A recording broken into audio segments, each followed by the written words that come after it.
શું તમારી આજુબાજુ તો આવા ટોક્સિક પીપલ નથી ને? એક વાર ચેક કરી લેજો. Welcome to the series of heroes કા એક કિસ્સા બાય યામિની.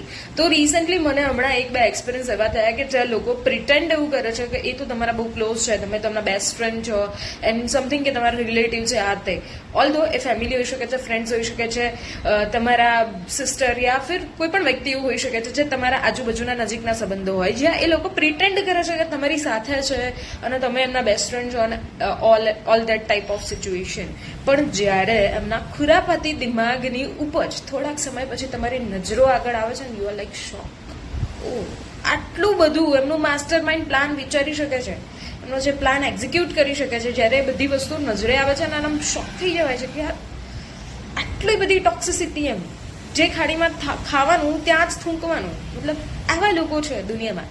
એટલે જે બહુ મીઠું મીઠું બોલે છે, સારું સારું દેખાડો કરે છે, ઓ હું તો તમારી આ તે, ડોન્ટ ટ્રસ્ટ ધેમ. ક્યારે પણ કોઈની પર ડાયરેક્ટલી વિશ્વાસ નહીં કરી દેવાનો.